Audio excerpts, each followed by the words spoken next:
Hello, welcome back to the channel Neat Podcast.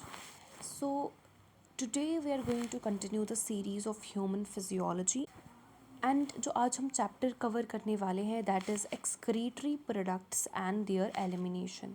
ठीक है.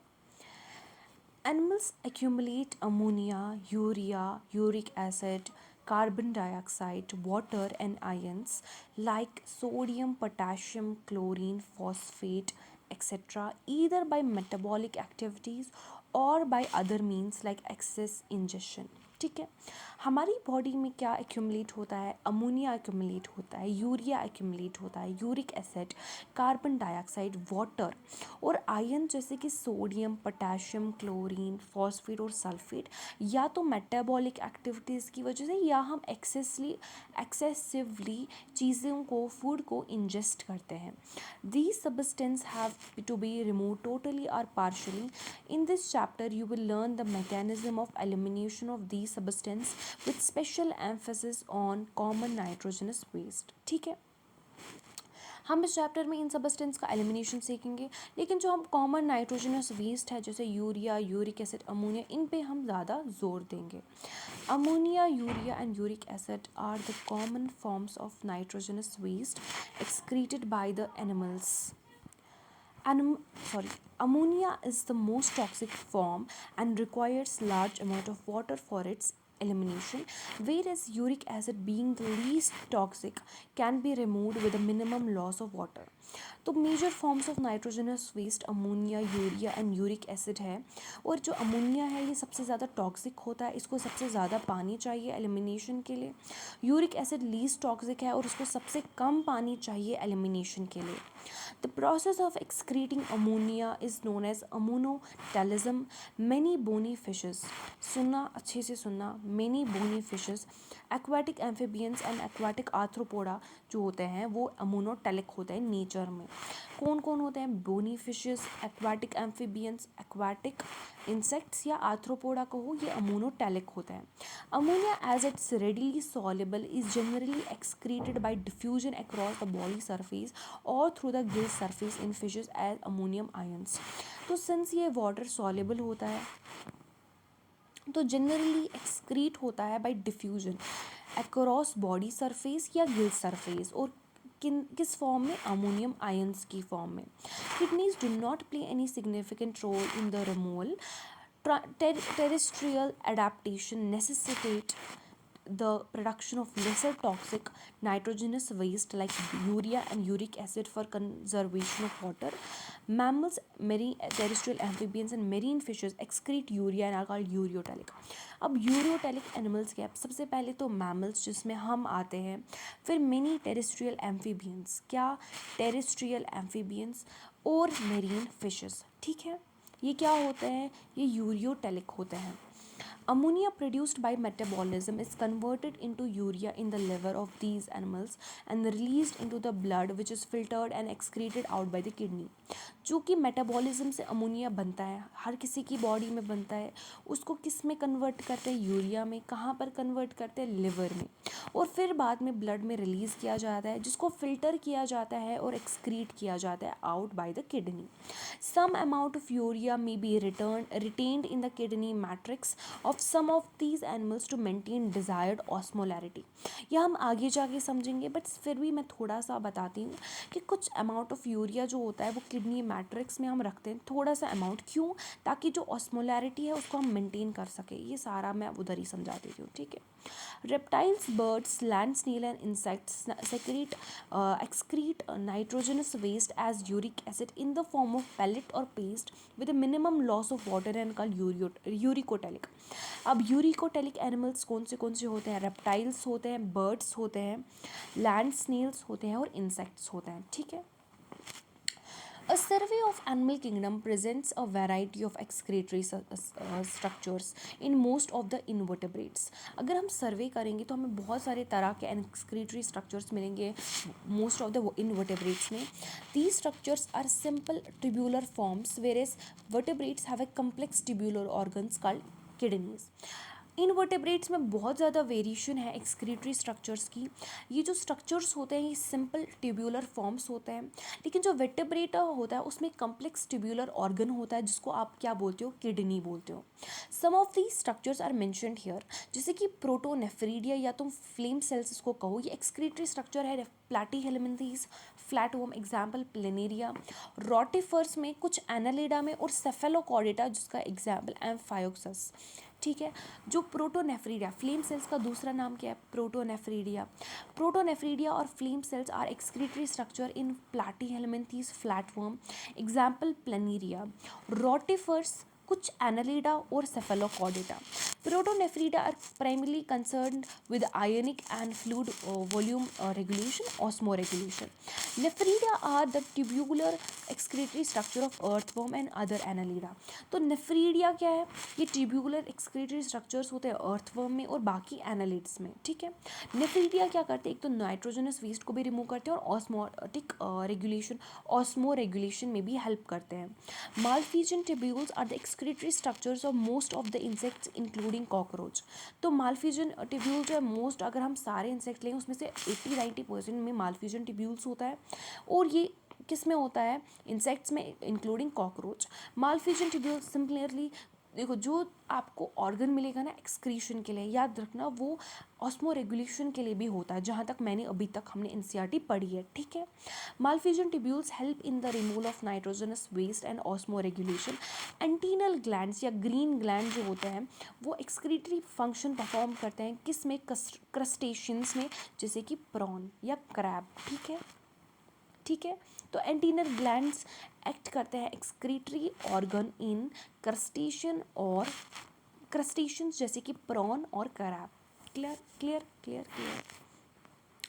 Human excretory system, humans में जो एक्सक्रीटरी सिस्टम होता है इसमें 2 किडनी आते हैं, 2 यूरेटर आते हैं, एक यूरिनरी ब्लैडर आता है और एक यूरेथ्रा आता है।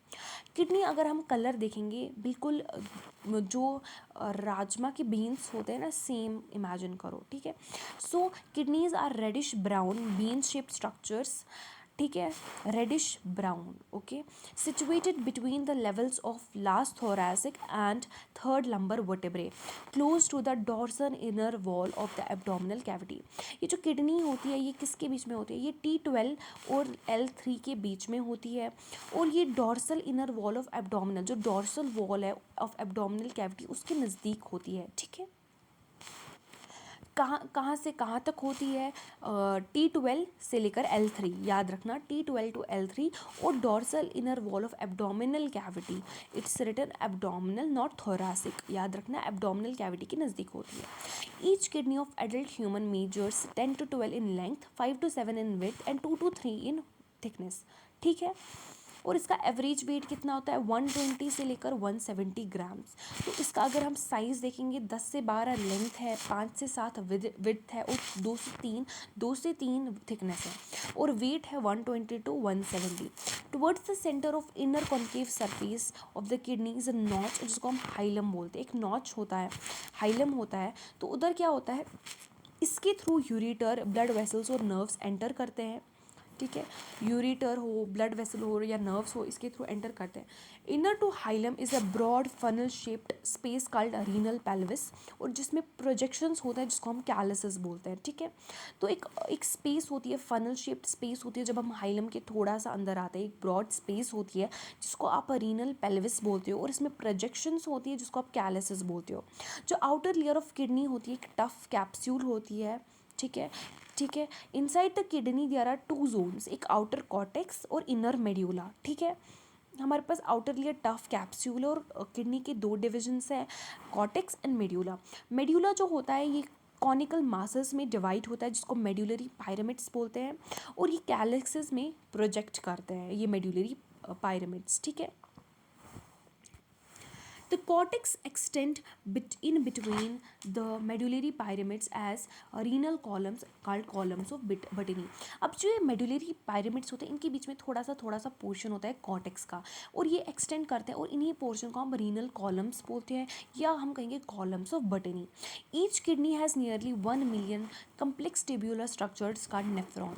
तो हर दोनों ही किडनी में, हर किसी किडनी के पास 1-1 मिलियन क्या होते हैं, कम्प्लेक्स ट्यूब्यूलर स्ट्रक्चर्स नेफ्रॉन होते हैं, जो कि फंक्शनल यूनिट्स है किडनी का।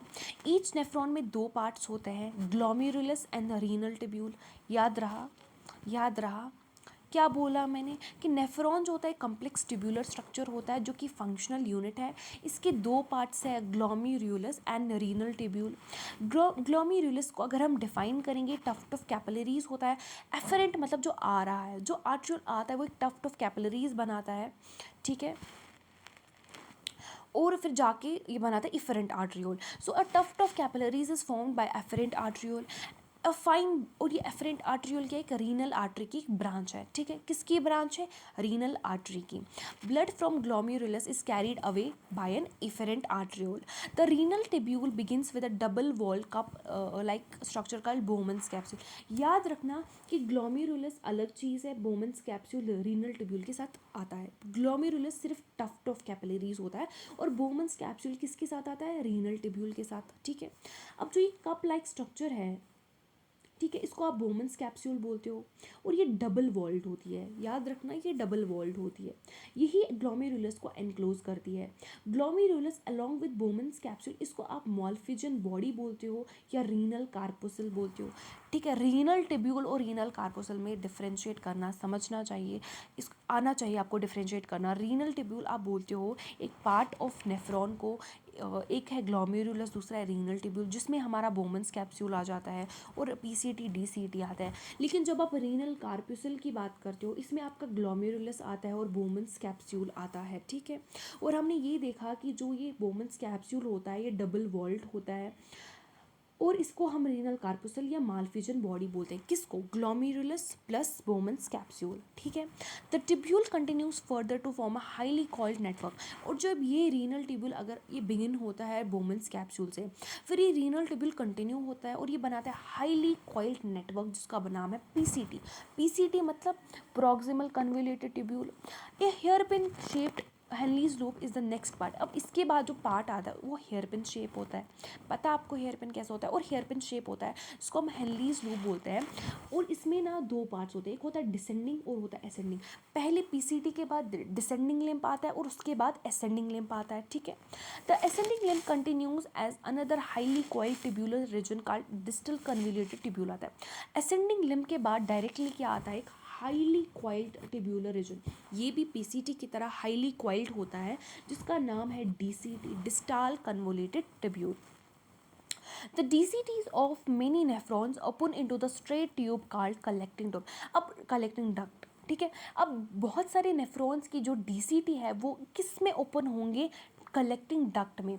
और ये जो कलेक्टिंग डक्ट है ये सारे आपस में मर्ज होते हैं, कन्वर्ज होते हैं और ओपन होते हैं renal pelvis through medullary pyramids in the calyces. तो ये क्या, ये रीनल पेल्विस में ओपन होते हैं, ठीक है, किसके थ्रू, मेडुलरी पायरामिड्स के थ्रू, ठीक है। The malpighian corpuscle PCT DCT of a nephron, ये कहाँ होता है, ये कॉर्टेक्स में प्रेजेंट होता है। वेयर है जो लूप ऑफ हेनली होता है ये डिप होता है मेड्यूला में। पहले हमारा कॉर्टेक्स आता है फिर मेड्यूला आता है।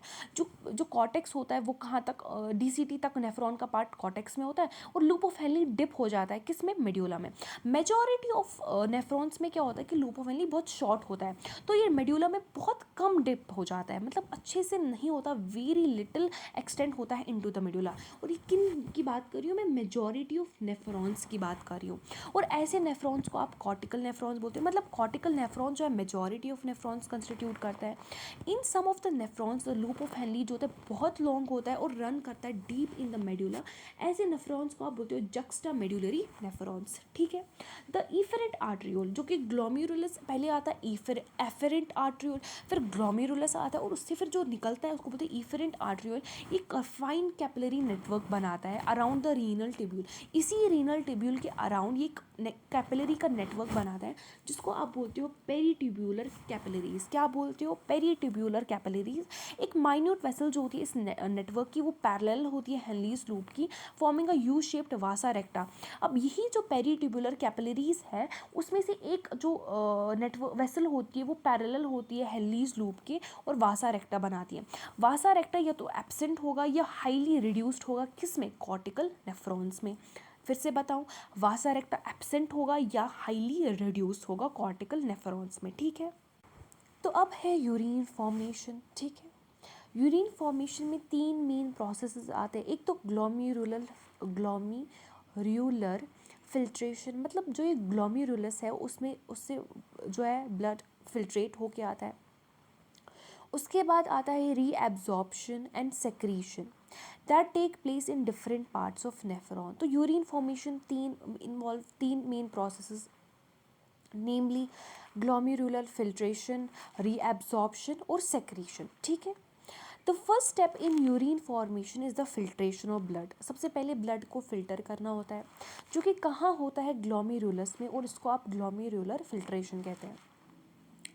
On an average, 1100 to 1200 ml of blood is filtered by a kidney per minute, which constitutes roughly 1/5 of the blood pumped out by each ventricle of the heart in the minute.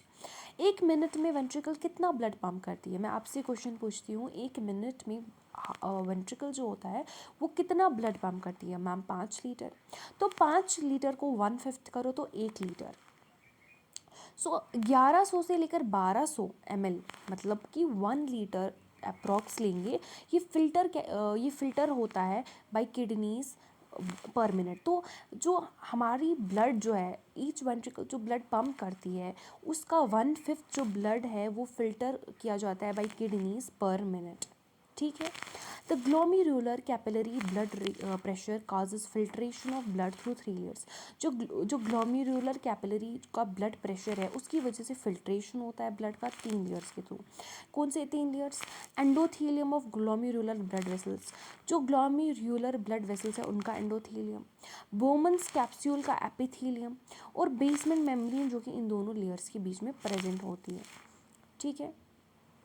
क्या क्या 3 layers के through blood filtrate होता है? पहला glomerular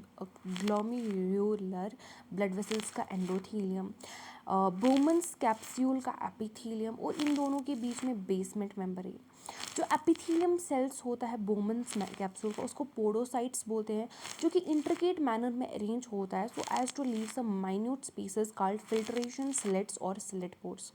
जो podocytes होते हैं ये क्या होते हैं, ये क्या होता है, they are the epithelial cells of the Bowman's capsule, और ये इस इंट्रिकेट मैनर में अरेंज होता है, और इस तरीके से अरेंज होता है कि इनके बीच में छोटे छोटे स्पेसेस होते हैं, और इन छोटे छोटे स्पेसेस को आप क्या बोलते हो? फिल्ट्रेशन स्लिट्स और slit pores. Blood is filtered so finely through these membranes that almost all the constituents of the plasma except the proteins pass होते हैं into the lumen of Bowman's capsule। तो blood इतने अच्छे से filter होता है कि सारे कंस्टिट्यूएंट प्लाज्मा के पास आउट होता है सिवाय प्रोटीन्स के, ठीक है। देयरफॉर इसको आप अल्ट्रा फिल्ट्रेशन भी कहते हो, क्योंकि इतने अच्छे से ब्लड आपने फिल्टर किया है कि सिर्फ प्रोटीन्स ही पास नहीं हुए, बाकी सारे कंस्टिट्यूएंट्स पास हुए। The amount of filtrate formed by the kidneys पर minute is called glomerular filtration rate. कितना अमाउंट ऑफ फिल्ट्रेट किडनी बनाती है 1 मिनट में? कितना फिल्ट्रेट बनता है 1 मिनट में, उसको आप उस रेट को आप बोलते हो GFR। GFR जो होता है हेल्दी इंडिविजुअल में 125 ml होता है पर मिनट, या एक दिन का 1 लीटर 80 लीटर। आप सोचो कि आपके पास ब्लड जो आया था वो 1100 से 1200 ml आया, और उसमें से जो फिल्ट्रेट था वो था 125 ml। आप सोच सकते हो कितना ज़्यादा ब्लड जो है अच्छे से फिल्टर हुआ है, ठीक है। तो GFR जो है हेल्दी इंडिविजुअल में कितना है? 125 ml पर मिनट, या अगर आप डे वाइज कहोगे तो 180 litre. The kidneys have built in mechanism for the regulation of GFR। तो इनके पास एक मैकेनिज्म होता है ताकि GFR क्या हो गई, रेगुलेट हो सके। ऐसा सच एफिशिएंट मैकेनिज्म जो होता है वो कौन कैरी करता है? Juxta glomerular apparatus। अब JGA है क्या? ये एक स्पेशल सेंसिटिव रीजन होता है। कहाँ कहाँ होता है ये रीजन? मतलब कि एक ऐसा रीजन होता है which is formed by cellular modification. जो DCT होता है और एफेरेंट आर्ट्रियोल, एफेरेंट मतलब वो आर्टरी जो आ रही है, और जो DCT जो होता है उसके सेल्स मॉडिफाई होकर ऐसा रीजन बनाते हैं। देखो JGA क्या है? एक स्पेशल सेंसिटिव रीजन है। कैसे बनता है? DCT पता है आपको और एफरेंट आर्ट्रियोल पता है। इनके जहाँ पर ये कंटैक्ट में होता है, वो लोकेशन जहाँ ये कंटैक्ट में होता है, वहाँ पर सेल्यूलर मॉडिफिकेशंस होती है, और इन सेल्यूलर मॉडिफिकेशन से एक स्पेशल सेंसिटिव रीजन बनता है जिसका नाम है जेजीए। किन की मॉडिफिकेशन से? डीसीटी और एफरेंट आर्ट्रियोल की, कहाँ पर? जहाँ पर ये क्लोज होते हैं, ठीक है। अब फॉल इन जीएफआर जो है वो जीजी सेल्स को एक्टिवेट करते हैं। जब फिल्ट्रेशन रेट गिरती है, मतलब कम हो जाती है, तो जेजी सेल्स एक्टिवेट होते हैं और उनको बोलते हैं आप कुछ सेक्रीट करो। वो रिलीज करते हैं रेनिन। रेनिन क्या होता है? ये स्टिमुलेट करता है glomerular blood flow and thereby GFR back to normal. Renin क्या करता है? ये ब्लड फ्लो को स्टिमुलेट करता है, ब्लड प्रेशर को इंक्रीज करता है, और आपका जीएफआर नॉर्मल हो जाता है। क्या रिलीज करता है जीजीए? रेनिन, ठीक है। A comparison of the volume of filtrate formed per day 180 पर litre with that of the urine released. आपका फिल्ट्रेट कितना हुआ? 180 लीटर एक दिन में बना, बट आपका यूरिन एक दिन में कितना निकलता है? 1.5 लीटर। आप कंपेयर करो, आपका फिल्ट्रेट 180 लीटर बना और 1.5 लीटर यूरिन बना, इसका कुछ तो मतलब हो सकता है। इसका यही मतलब है कि जो फिल्ट्रेट है उसमें से कुछ रीएब्जॉर्ब हुआ है बाय रीनल ट्यूब्यूल्स, कुछ सब्सटेंसेस रीएब्जॉर्ब हुए। तो ये हमें ये सजेशन देता है कि 90% ऑफ जो फिल्ट्रेट जो है उसको रीएब्जॉर्ब किया है किसने? रीनल ट्यूब्यूल्स ने। क्योंकि आप डिफरेंस तो देखो ना, 180 टू 1.5, मतलब 90% जो है फिल्ट्रेट उसको रीएब्जॉर्ब किया बाय रीनल ट्यूब्यूल्स। इस प्रोसेस को आप रीजॉर्प्शन बोलते हो, सॉरी रीएब्जॉर्प्शन बोलते हो। जो ट्यूब्यूलर एपिथेलियल सेल्स होते हैं, different segments of nephron part perform this either by active और पैसिव मैकेनिज्म। जो ट्यूब्यूलर एपिथेलियल सेल्स होंगे इसी में, रीनल ट्यूब्यूल में, या तो ये काम ये रीएब्जॉर्प्शन का एक्टिवली करेंगे या तो पैसिवली करेंगे। फॉर एग्जाम्पल, अब चलो एग्जाम्पल दे रही है एनसीईआरटी, जैसे ग्लूकोज, अमाइनो एसिड, सोडियम जो होते हैं ना, उनको एक्टिवली रीएब्जॉर्ब करना पड़ता है, मतलब उनके लिए एटीपी खर्च करना पड़ता है इनको रीएब्जॉर्ब करने के लिए। लेकिन जैसे कि नाइट्रोजन वेस्ट जो होते हैं उनको पैसिवली आप रीएब्जॉर्ब करते हो। वाटर जो होता है वो भी पैसिवली होता है इनिशियल सेगमेंट्स ऑफ नेफ्रॉन में, ठीक है। ये बात समझ आई? ग्लूकोज, मेरे साथ अच्छे से बोलो, ग्लूकोज, अमाइनो एसिड, सोडियम का रीएब्जॉर्प्शन कैसे होता है? एक्टिवली होता है। किसका एक्टिवली होता है? ग्लूकोज, अमाइनो एसिड्स और सोडियम का। पैसिवली किसका होता है? नाइट्रोजनस वेस्ट का। और वाटर का भी पैसिवली होता है रीएब्जॉर्प्शन, बट कहाँ? एनसीईआरटी क्या मेंशन कर रही है? In initial segments of nephron, ठीक है। During urine formation the tubular cells secrete करते हैं सबस्टेंसेस। क्या सबस्टेंसेस सेक्रीट करती हैं? सुनो, ध्यान से सुनो, H पॉजिटिव, K पॉजिटिव और अमोनिया इनटू द फिल्ट्रेट, ठीक है। क्या यूरिन फॉर्मेशन जब हो रही होती है, ट्यूब्यूलर सेल्स सेक्रीट करती है H पॉजिटिव, K पॉजिटिव और ammonia into the filtrate. Tubular secretion is also an important step in urine formation. ये भी एक इंपॉर्टेंट स्टेप है। क्यों? क्योंकि ऑब्वियसली जब तुम H पॉजिटिव और K पॉजिटिव रिलीज करो, इसका मतलब आप मेंटेन क्या कर रहे हो? आयोनिक बैलेंस को, ठीक है। और H पॉजिटिव आप डाल रहे हो ये फिल्ट्रेट में, तो मतलब आप एसिड बेस बैलेंस को मेंटेन करो। सो ये इंपॉर्टेंट क्यों है? As it helps in maintenance of ionic and acid base balance of body fluids, because ये हेल्प करता है in the maintenance of ionic और acid base balance of body fluids, ठीक है। अब हम ट्यूब्यूल्स का फंक्शन देखेंगे। पीसीटी, सबसे पहले अच्छे से जब आपने टिश्यूज़ पढ़ा तो वहाँ आपने देखा PCT is line by simple cuboidal brush border epithelium, ठीक है। ब्रश बॉर्डर क्यों? क्योंकि माइक्रोविले एब्जॉर्प्शन में हेल्प करता है, ठीक है। ये तो आपने वहीं पढ़ा, चलो पढ़ते हैं। PCT is lined by simple cuboidal brush border epithelium, जो इंक्रीज करता है surface area for reabsorption nearly all the essential nutrients, मतलब जो सारे एसेंशियल न्यूट्रिएंट्स हैं और 70 to 80% ऑफ इलेक्ट्रोलाइट्स और water is reabsorbed by this segments. मतलब तुम सारी एसेंशियल न्यूट्रिएंट्स और 70 से लेकर 80% of water, sorry of electrolytes और वाटर, हाँ दोनों ही, 70 से लेकर 80% ऑफ इलेक्ट्रोलाइट्स और वाटर जो है वो कहाँ रीअब्सॉर्ब हो रहा है? इस सेगमेंट में। पीसीटी हेल्प करता है मेंटेन करने में पीएच और ionic balance of the body fluids by selective secretion of H positive and ammonia and potassium ions into the filtrate, ठीक है। सॉरी, तो जब ये चीज़ें मैंने आपको पहले ही बोला, जब H positive, K positive, ammonia filtrate में जाता है, ये क्यों जाता है? ताकि आयनिक और एसिड बेस बैलेंस हो बॉडी में। तो ये जो पीसीटी है ये हमें मेंटेन कर हेल्प करता है टू मेंटेन पीएच और ionic balance of the body fluid by selective secretion of what? H positive, ammonia, K positive in the filtrate, और एब्जॉर्ब करती है क्या? Carbonate ion from it. इस लाइन को आप ना थोड़ा सा ऐसे आधी आंख से देखते हो, मतलब याद ही नहीं रखते, चलो इसमें से नहीं, अच्छे से हर एक लाइन को इंपॉर्टेंस देनी है। एंड बाय एब्जॉर्प्शन ऑफ क्या, HCO3 negative ion from it, carbonate ion from it. Okay, Henrys loop, reabsorption is minimum in its ascending loop. जब हम बात करते हैं हेनरीज लूप की, एक होता है हमारे पास असेंडिंग लूप, एक होता है डिसेंडिंग लूप, ठीक है। सॉरी वॉइस प्रॉब्लम आ रही थी, I hope it's clear now. तो ये बोलता है, एनसीईआरटी बोलती है जो रीएब्सॉर्प्शन होता है ये असेंडिंग लिम्ब में मिनिमम होता है, ठीक है, मिनिमम होता है असेंडिंग लिम्ब में। लेकिन ये रीजन एक इम्पॉर्टेंट रोल प्ले करता है किसमें, ऑस्मोलैरिटी को मेंटेन करने में ऑफ मेडुलरी इंटरस्टिशियल फ्लूइड, ठीक है। तो ये रीजन क्या कर रहा है, एक इम्पॉर्टेंट रोल प्ले कर रहा है in maintaining the high osmolarity of medullary interstitial fluid. The descending limb of loop of Henle is permeable to water, लेकिन इलेक्ट्रोलाइट्स की तरफ इम्परमिएबल है, मतलब वाटर जो होता है उसकी तरफ परमिएबल है और इलेक्ट्रोलाइट्स की तरफ इम्परमिएबल है। इसकी वजह से क्या होता है कि सारा वाटर जो होता है वो मेड्यूला में चला जाता है, right.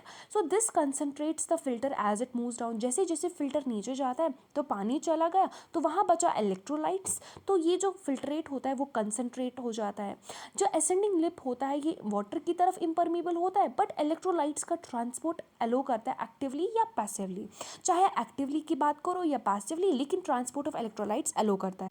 Therefore, as the concentrated filtrate pass upward, अब जैसे ascending loop में ये concentrated filtrate ऊपर जाता है ये dilute हो जाता है, बिकॉज अब जो इलेक्ट्रोलाइट्स है वो असेंडिंग लिप से बाहर आके मेड्यूला में चले जाते हैं और फिर वहाँ बचता है पानी, तो ये क्या हो जाता है, डाइल्यूट होता है due to the passage of electrolytes to the medullary fluid.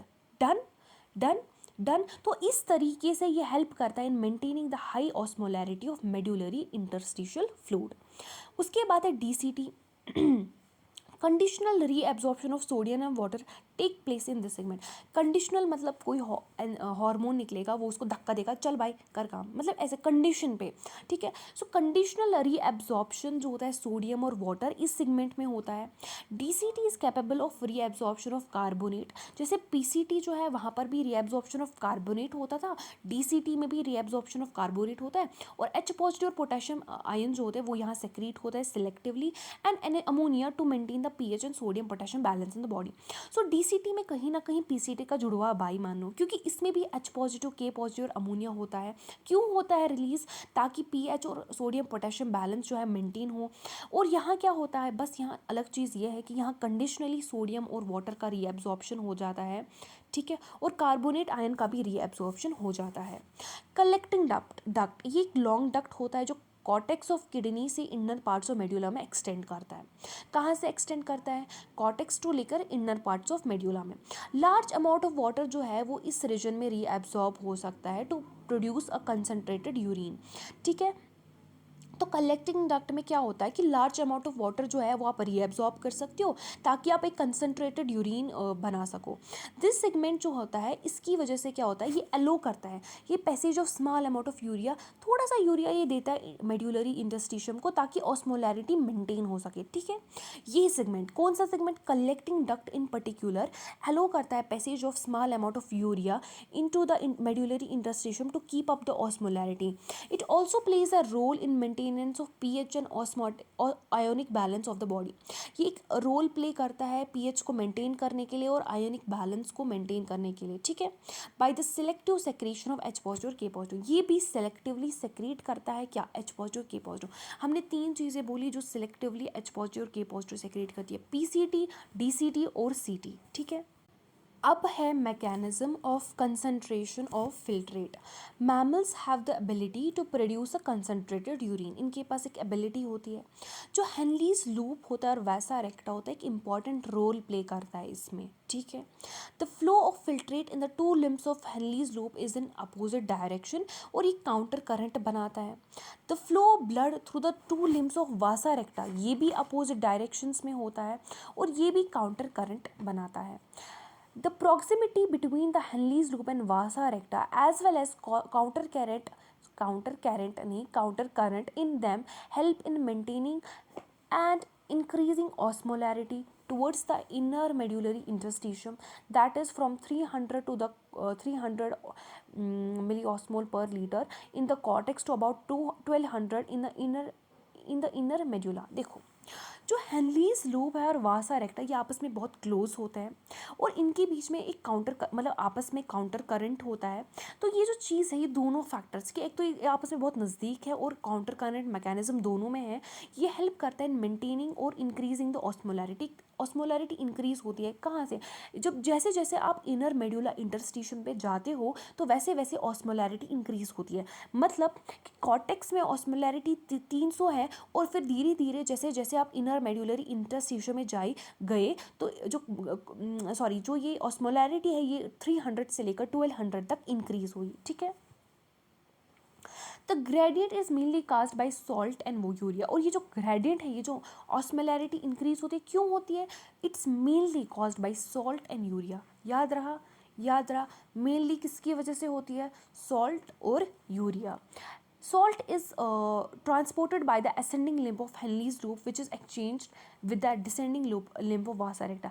Ascending loop में मैंने आपको पहले ही बोला कि ascending limb जो होता है ना वो permeable होता है electrolyte से।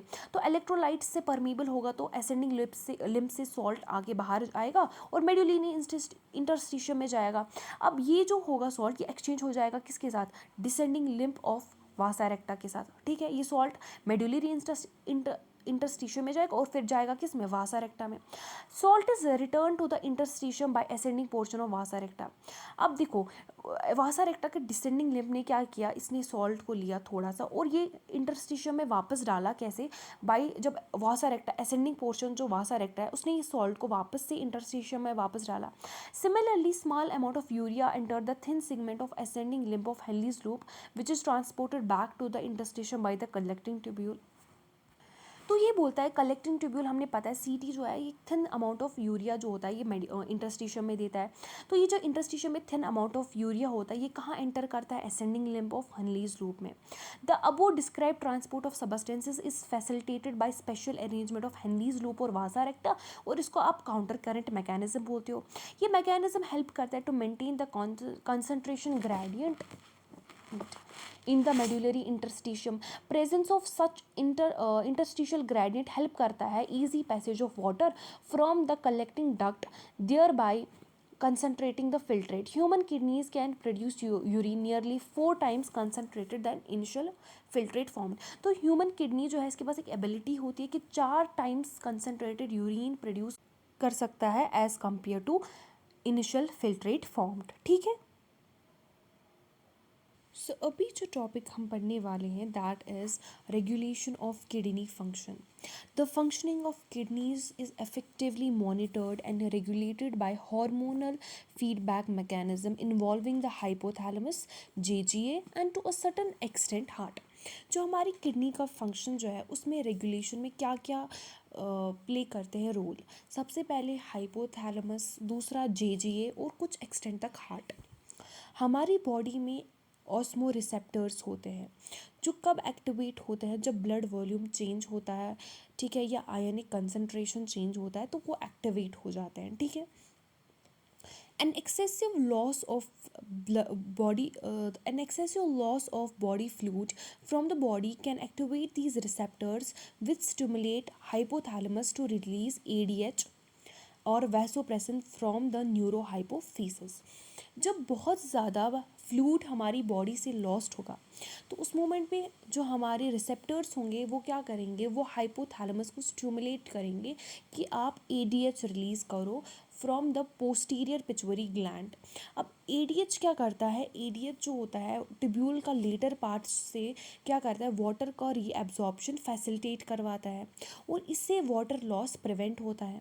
जब हमारी बॉडी फ्लूइड वॉल्यूम अब इंक्रीज़ हो गया, अब पहले कम था फिर ADH निकला तो ADH ने क्या किया, एब्जॉर्प्शन करवाया। लेकिन जब हमारा बॉडी फ्लूइड वॉल्यूम इंक्रीज़ हुआ हमारे ऑस्मो रिसेप्टर जो है स्विच ऑफ हुए and suppress the ADH release to complete the feedback. तो जब हमारा बॉडी फ्लूइड वॉल्यूम इंक्रीज हुआ तो it switch off the osmo receptors and it suppress the ADH release ताकि कंप्लीट कर सके फीडबैक को। एडीएच जो है हमारी किडनी फंक्शंस को भी अफेक्ट कर सकता है। क्यों? क्योंकि ये ब्लड वेसल्स को कंस्ट्रिक्ट करता है, ठीक है, कंट्रैक्ट करता है। इसकी वजह से क्या होता है, ब्लड प्रेशर इंक्रीज होगा। जब ब्लड प्रेशर इंक्रीज होगा तो जीएफआर भी इंक्रीज होता है। जीजी जो है इसका एक कम्प्लेक्स रेगुलेटरी रोल है। मतलब जब तुम्हारा जीएफआर डिक्रीज हो जाएगा, ब्लड प्रेशर डिक्रीज होगा, तो जीजी सेल्स जो होंगे वो एक्टिवेट हो जाएंगे ताकि वो रेनिन रिलीज़ करे। ठीक है, क्या रिलीज़ करते हैं जीजी सेल्स? रेनिन। अब रेनिन का काम क्या है कि वो कन्वर्ट करता है एंजियोटेंसिन को एंजियोटेंसिन 1 में और फिर एंजियोटेंसिन 1 को एंजियोटेंसिन 2 में। अब एंजियोटेंसिन 2 जो होता है एक पावरफुल वैजो कंस्ट्रिक्टर होता है, ये भी ब्लड को कंस्ट्रिक्ट करता है, ब्लड वेसल्स को कंस्ट्रिक्ट करता है, तो इसकी वजह से भी जीएफआर इंक्रीज होता है। अब एंजियोटेंसिन सेकेंड जो होता है ये और क्या काम करता है, ये एड्रेनल कॉर्टेक्स, सुनना मेड्यूला नहीं कहा मैंने कॉर्टेक्स कहा। तो ये एंजियोटेंसिन सेकेंड जो है एड्रेनल कॉर्टेक्स को एक्टिवेट करता है कि वो एल्डोस्टेरोन रिलीज़ करे। एल्डोस्टेरोन जो है वो रीअब्जॉर्प्शन ऑफ सोडियम करवाता है और वाटर फ्रॉम द डीसीडी। ध्यान से इसका रोल सुनो। जो एल्डोस्टेरोन है it causes reabsorption of sodium and water from डीसीडी। So it simply causes what? Reabsorption of sodium and water from the DCD. This also leads to an increase in blood pressure and GFR. तो इसकी वजह से भी blood pressure और GFR increase होता है। The complex mechanism is generally known as renin angiotensin mechanism. और इस कम्प्लेक्स मैकेनिज्म को हम क्या बोलते हैं? Renin angiotensin mechanism. जब ब्लड फ्लो इंक्रीज होता है to the artery of the heart, इसकी वजह से क्या होगा कि हार्ट रिलीज करता है ANF. What is ANF? It's atrial natriuretic factor.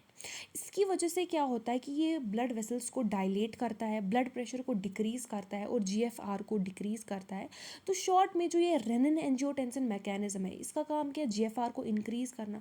तो इसके अपोजिट में एएनएफ काम करता है कि जो जीएफआर को डिक्रीज़ करता है। तो ओवरऑल दोनों मिलकर रेगुलेट करते हैं हमारा जो मैकेनिज्म होता है, ठीक है।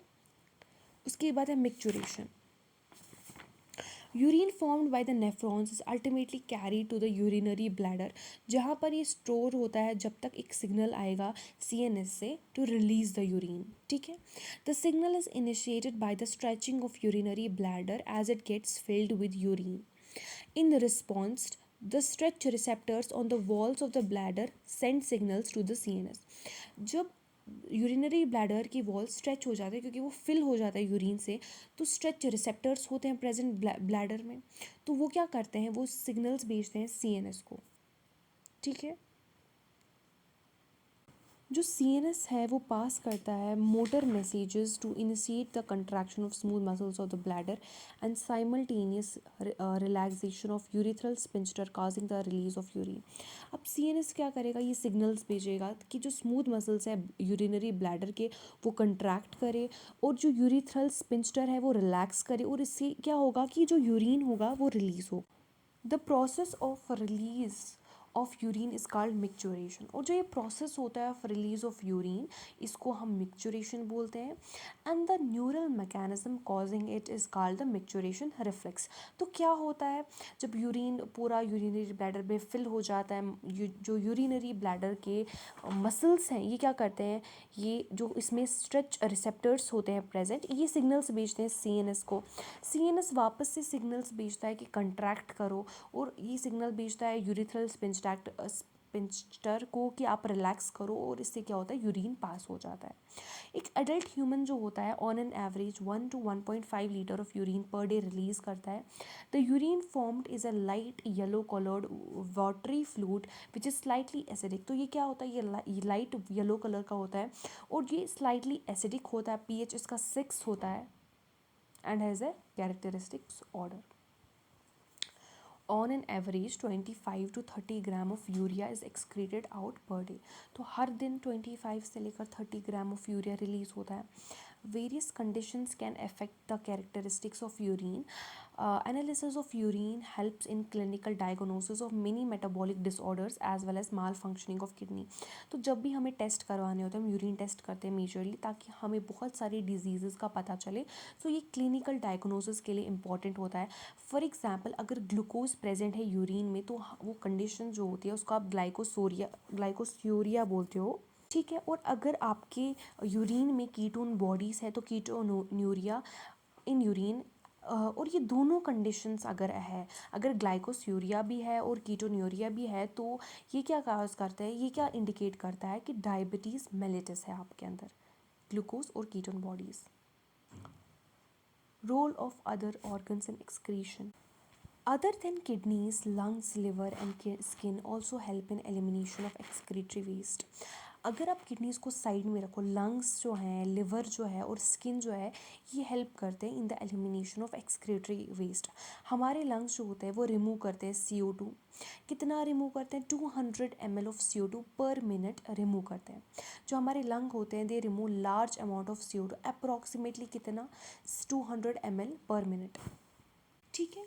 And also significant quantities of water every day. और हमारे लंग्स कुछ क्वान्टिटी ऑफ वाटर भी हर दिन रिलीज करते हैं. Liver, the largest gland in our body, secretes bile containing substance called bilirubin, biliverdin, cholesterol, degraded steroid hormones, vitamins and drugs. जो liver होता है वो क्या करता है, ये हमारी बॉडी का लार्जेस्ट ग्लैंड है. ये बाइल कंटेनिंग सबस्टेंसेस जैसे कि बिलिरुबिन, बिलिवर्डिन, कोलेस्ट्रॉल सेक्रेट करता है. Degraded steroid hormones,